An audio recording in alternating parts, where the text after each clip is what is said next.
So tonight, we will present our administrative recommendation on what to bring to voters on the November 2nd, 2021 ballot.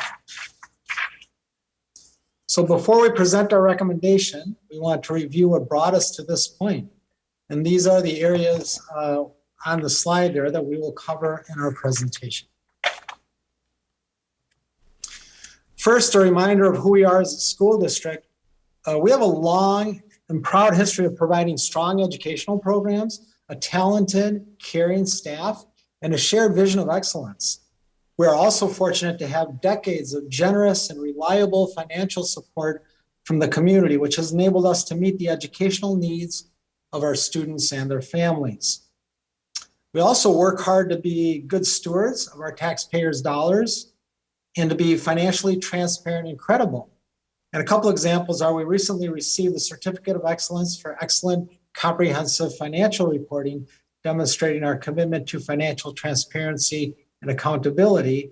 And also, the district's credit rating was recently upgraded by Moody's Financial Services.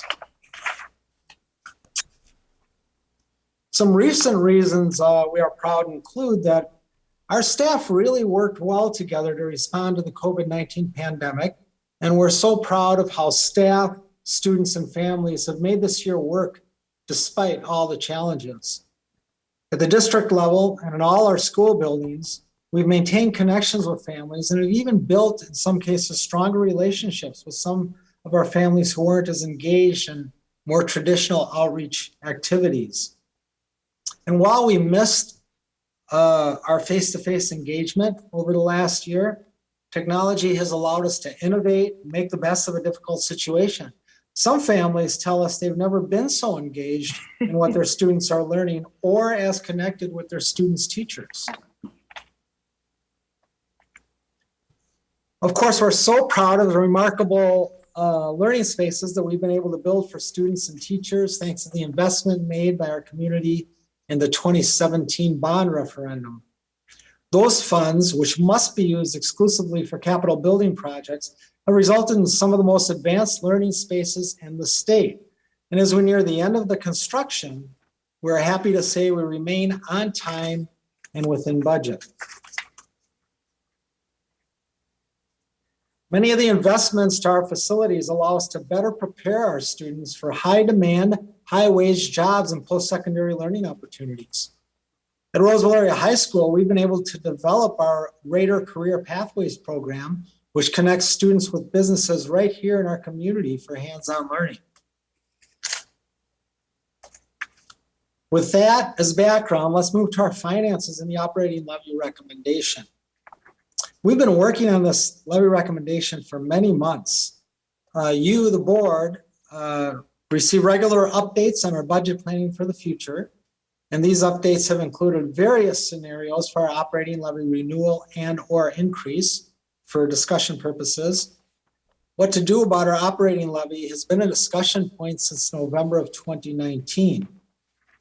We recently surveyed our community to get their input on funding priorities and support for any possible tax increase to benefit our school programs. And you had a healthy discussion about levy options for November at your last school board work study session. So tonight we will recommend what to bring to voters in November based on all this planning and discussion.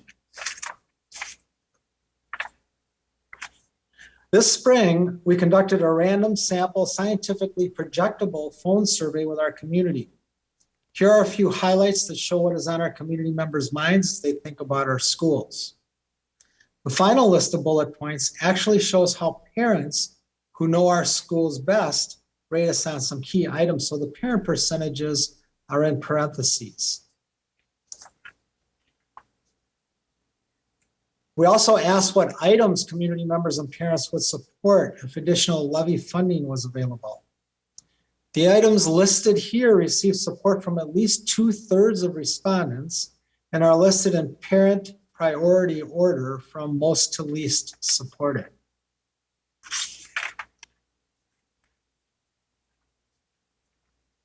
Looking at our finances, it's becoming increasingly challenging to maintain our quality programs with the resources provided. And as you can see from the graph for nearly 2 decades, state funding has not kept pace with inflation or increasing educational costs. If state funding had merely kept pace with inflation since 2003, this year alone, we would have received an additional $4 million.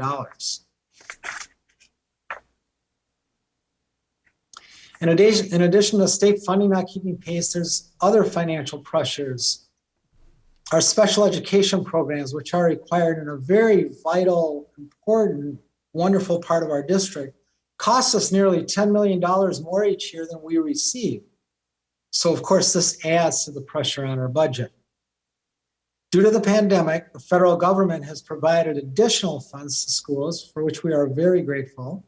However, as a group, these are one-time funds focused on pandemic relief needs, and they will not address our long-term budget sustainability.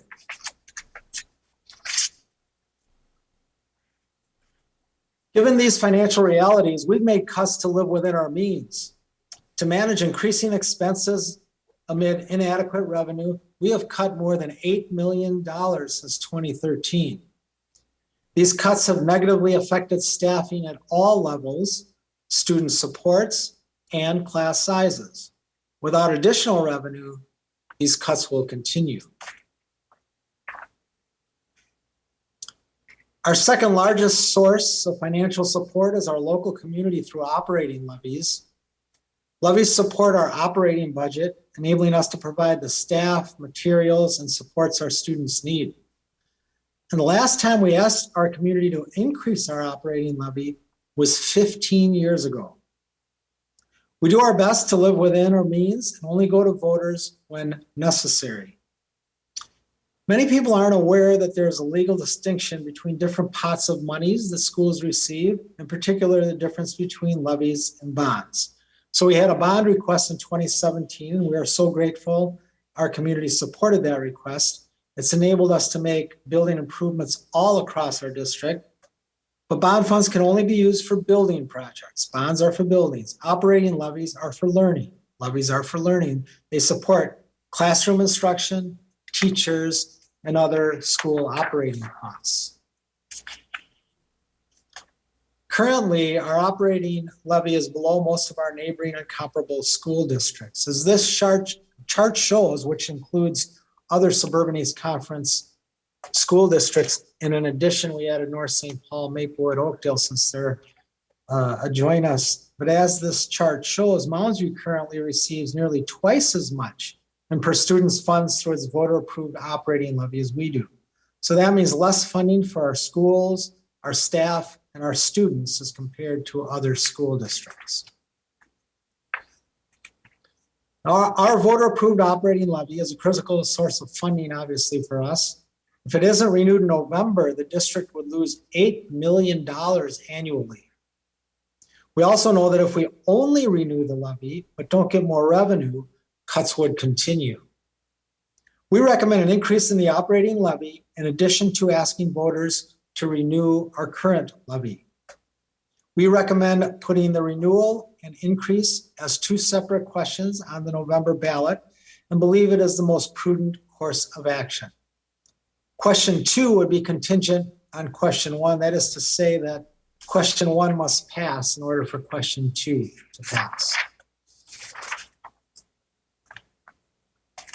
This chart is a snapshot of a detailed tax impact for various levels of home value in our community.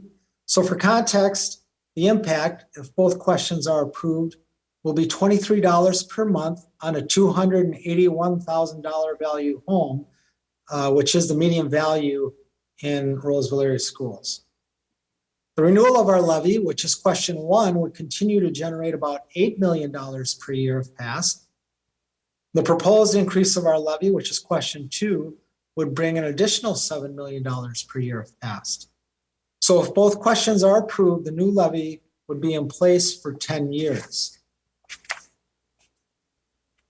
So this slide shows ballot language for question 1, and that ballot language is dictated by law. So that's what, if you approve a recommendation tonight, that's what the ballot language will look like on November 2nd for question 1.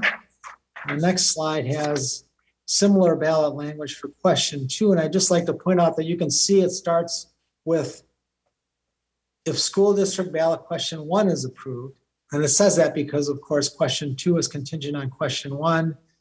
In other words, the increase can only pass if voters also approve the renewal. So a little bit about what it means to pass or not pass these 2 questions, if these are questions you choose to put on the ballot.